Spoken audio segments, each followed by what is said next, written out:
Hey, welcome back into today's video. It's the 43rd or 44th episode of the Rep Reports. I know this is the only video I think I've put out this week. It's been a rough week. In today's episode, we're going to be talking about something that Social Repose said in a video in relation to Dahvie Vanity. There was a specific thing. We're going to talk about that. I'm not going to go really deep into that video. Also, Vincent Nicotra is trying to hard dox Chris Hansen once again, and we're going to talk a little bit more about other things. I'm going to put a timestamp thing in the description and pinned comments if you guys want to fast forward to certain topics. I'm going to start doing that in every Rep Reports video because I heard YouTube needs a news channel, and you know the Rep Reports has been around, so let's see if we can get a little bit more eyes on it. Other than that, stay tuned after the video. I'm just going to talk to you about updates and just how I feel about life and the universe and different things like that. All that and more as the Rep Reports. If you're unfamiliar with Social Repose, he's some sort of a musician that has a YouTube channel. He dresses up like this, and he puts out some songs. He put out a video while it just seemed like he was taking advantage of an opportunity. Everybody was talking about Dahvie Vanity, and he kind of jumped on there. Though I do want to say that everybody's experience with Dahvie Vanity is important. I think that it was right for him to talk about it. But the things that I think he announced at least a week before his video that he was going to be talking about it. So you would think that he would have been prepared, but he did not. And, well, just look at the comments of this video.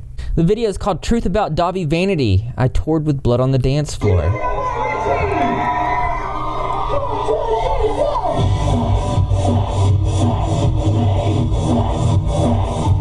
That is Richie dancing with Dahvie Vanity to the song Sexting, screaming sex, ranting with a crowd full of 13 to 15-year-old girls. I think the like to dislike ratio really tells the whole point of why I'm talking about this. I know other creators talked about this. I'm pretty sure Creepshow Art talked about this. We have Pastel Bell, who's been covering the Dahvie Vanity investigation alongside other creators like myself and Chris Hansen, said Damien's Jessi slaughter story later proved not to be true, quoting what he said in this video.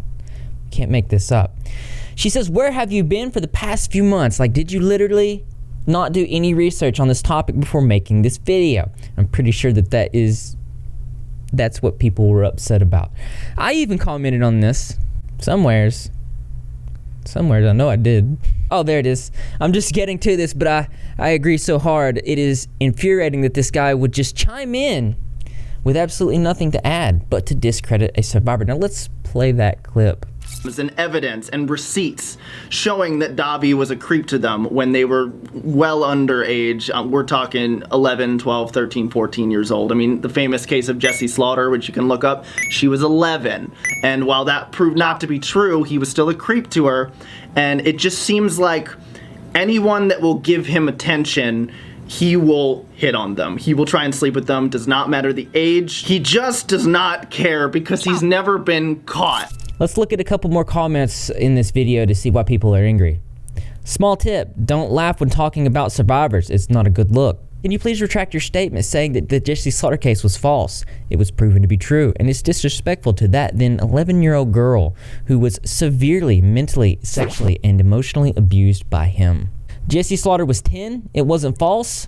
She was bullied into retracting her statement. So that's about it for this story. I've been covering the Dahvie Vanity investigation for most of this year. Took a break from it recently, about to start back on it. It's a very emotional, trying thing. And for him to not do at least enough research to respect these survivors, it does rub me the wrong way. But let me know what you think. Also, in the news. Somebody made me some really good fan art on Twitter. I'm just kidding, that's not the news, but look at that. And I'm so proud of this art. They even have the step-by-step process. I'll put the link to that in the Twitter. If you guys have any fan art, you can send it my way. But the other story is with Vincent Nicotra. He is once again, allegedly, Vincent Nicotra is about to hard dox Chris Hansen. So this is an interesting situation. We have the news beforehand, before it happens. Let us read. This comes from Censored name. Try and spew BS about Chris Hansen again, Vincent Nicotra. Yes, I'm in blank blank, but a stubborn one at that. Your lies in here. I don't condone doxing. I know you're not out to destroy my reputation. When truth, you have nothing left. So this is the screenshot of the text message. You can see Chris Hansen information will be posted today. I'm going all out with his social security number. That's a hard dox. Now, they say, do you think that's the right thing to do? Spoiler alert, it's not. He says, I don't care. All right, just be careful. I can't stop you, nor am I going to give you advice as to what is right. Fake news. I have no idea what he is up to, nor do I care. People make up anything these days. Yeah, they better cut that crap out because one of my associates is ready to update the Hansen Facebook page with Hansen's address and contact numbers. Now, in my previous video, we talked about doxing, and I think it's important to note that what are the intentions of doxing? Well, if you're trying to put out the location, how to find somebody, it's almost like they're trying to cause harm or put that person in harm's way. That's why it's illegal and not a good thing to be doing. Twitter user Clawhammer said a really, really important point about that just sums up this whole situation. Vincent Nicotra is that one turd that just won't flush. Also in the news. William Control. I know nobody's talking about this, and it almost seems like nobody cares about this, but I do want to report on it because I did make a video. See, my intention about making a video is that I want to put a spotlight on something. I heard terrible rumors. I did some research. I looked at the alt press article. I read all these things that these people were saying.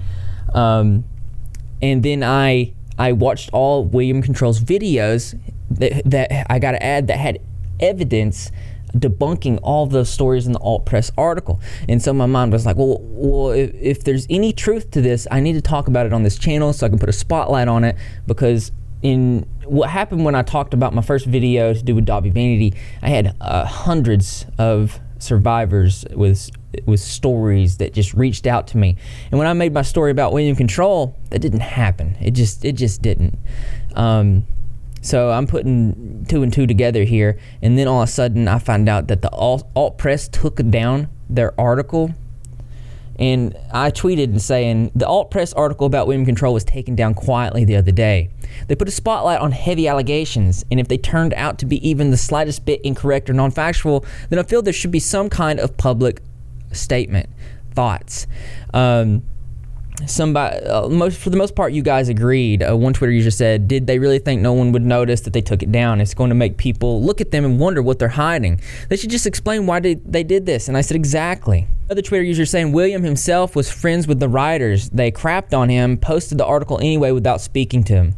He politely asked them to remove it, and William has shown them evidence, etc., and that's why it was taken down. Whatever case it is, making a story like this and broadcasting it, I can understand doing a video like mine talking about the allegations, but to go in depth with such tenacity in an article, I think that's a good use of word. It just seems, it just seems not good. It seems irresponsible, and I think they should at least say something, but that's just me. I'm mostly here to see what you think. You see that? That's my baby picture.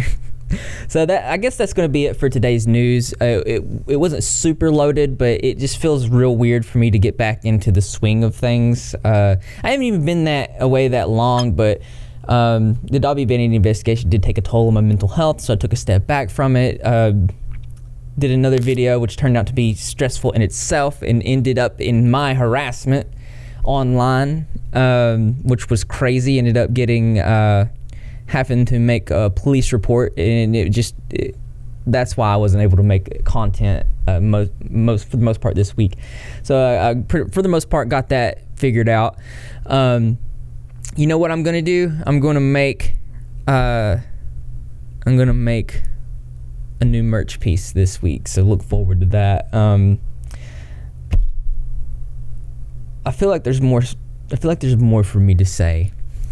I'm rusty. I am very, very rusty. Oh yeah, thank you for we hit 20,000 Twitter followers, which is just insane to me because I wasn't even trying to build that up this year. I was trying to focus mostly on the Facebook page. So we're currently at 6,200 Facebook followers with a goal of 10,000. So if you want to help me get to that goal, the link to that will be in the description. And it's really I like it because the Facebook group is like a closed page, and it's like people mostly just, you guys are mostly just interested in me rather than content, which is really nice. So I do like that.